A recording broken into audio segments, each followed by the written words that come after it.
Hello dosto, welcome to our channel Crazy Studies. Today's topic is Rise of Colonial Era in India. उपनिवेशवाद वह व्यवस्था है जिसमें एक देश किसी दूसरे क्षेत्र या राष्ट्र पर नियंत्रण स्थापित कर लेता है। उपनिवेश स्थापित करने वाला देश वहां अपना शासन लागू करता है, अपने लोगों को बसाता है और अपनी राजनीतिक, आर्थिक तथा सांस्कृतिक व्यवस्थाएं स्थानीय लोगों पर थोप देता है। जिस देश या क्षेत्र पर नियंत्रण किया जाता है उसे उपनिवेश कहा जाता है। यह विचार नया नहीं है, प्राचीन काल में भी उपनिवेशवाद के रूप मौजूद थे। ईसा पूर्व पहली सहस्राब्दी में मिस्र, फारस और रोम जैसे बड़े साम्राज्यों ने नए क्षेत्रों को जीतकर अपने साम्राज्य का विस्तार किया। बाद में 7वीं शताब्दी ईस्वी के बाद ईसाई धर्म और इस्लाम के प्रसार ने भी कई क्षेत्रों के उपनिवेशीकरण को बढ़ावा दिया। हालांकि इतिहासकार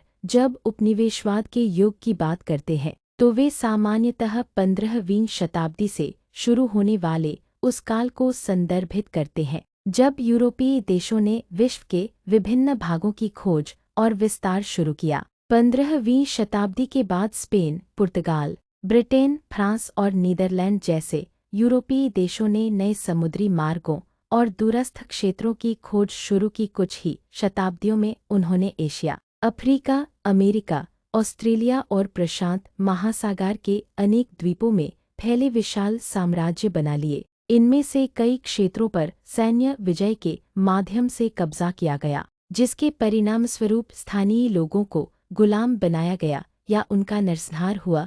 पूरी की पूरी बस्तियां उजड़ गईं और उपनिवेशकों ने वहां के प्राकृतिक संसाधनों पर कब्जा कर लिया। यूरोपीय देशों के विस्तार के कारण तारांकन, राजनीतिक प्रतिद्वंद्विता। यूरोपीय राष्ट्र अधिक शक्ति और प्रतिष्ठा पाने के लिए आपस में प्रतिस्पर्धा करते थे। नए क्षेत्रों पर नियंत्रण का अर्थ था अधिक वैश्विक प्रभाव। तारांकन, आर्थिक लाभ। उपनिवेशों से मूल्यवान प्राकृतिक संसाधन, नए बाजार और लाभदायक व्यापार मार्ग मिले। कई बार उपनिवेशों को सीधे लूटा भी गया। तारांकन, धार्मिक उद्देश्य। कई यूरोपीय शासक और मिशनरी ईसाई धर्म का प्रसार अपना कर्तव्य मानते थे। तारांकन, वैज्ञानिक जिज्ञासा।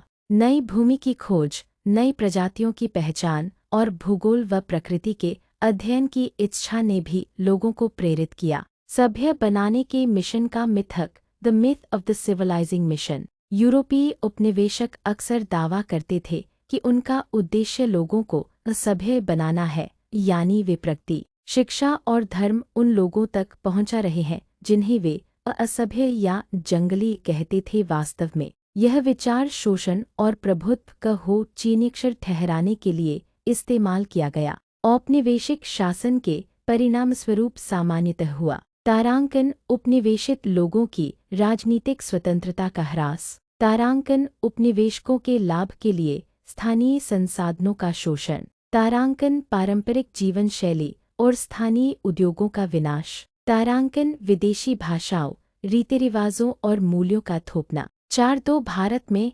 Europeans in India. 2000 वर्ष से भी पहले भारत के यूनानियों और रोमनों के साथ मजबूत व्यापारिक संबंध थे। मसाले, सूती वस्त्र, हाथी दांत, रत्न, चंदन, सागौन और वुड स्टील भूमध्यसागरीय दुनिया में बहुत मूल्यवान थे। 16वीं शताब्दी से पहले भारत एक समृद्ध और उन्नत सभ्यता माना जाता था। अर्थशास्त्री एंगस मैडिसन के अनुसार उस समय भारत विश्व की कुल संपत्ति जीडीपी का लगभग 1/4 हिस्सा उत्पन्न करता था। यूरोपीय यात्रियों ने भारत को कुशल कारीगरों, समृद्ध कृषि और व्यस्त बंदरगाहों वाला देश बताया। यही समृद्धि भारत को यूरोपीय शक्तियों के लिए आकर्षण का केंद्र बनाती गई। 15वीं शताब्दी के अंत से यूरोपीय देशों ने एशिया तक नए समुद्री मार्ग खोजने शुरू किए। वे अरब और वेनिस व्यापारियों पर निर्भर हुए बिना सीधे व्यापार करना चाहते थे। इस प्रकार सबसे पहले पुर्तगाली, फिर डच, फ्रांसीसी और अंत में ब्रिटिश भारत पहुंचे। पुर्तगाली, द पोर्चुगीज, भारत समुद्री मार्ग से पहुंचने वाले पहले यूरोपीय वास्को दा गामा थे, जो मई 1498 में केरल के काप पर कोझिकोड के पास पहुंचे। प्रारंभ में उनका स्वागत किया गया लेकिन पुर्तगालियों के आक्रामक व्यवहार से संबंध बिगड़ गए।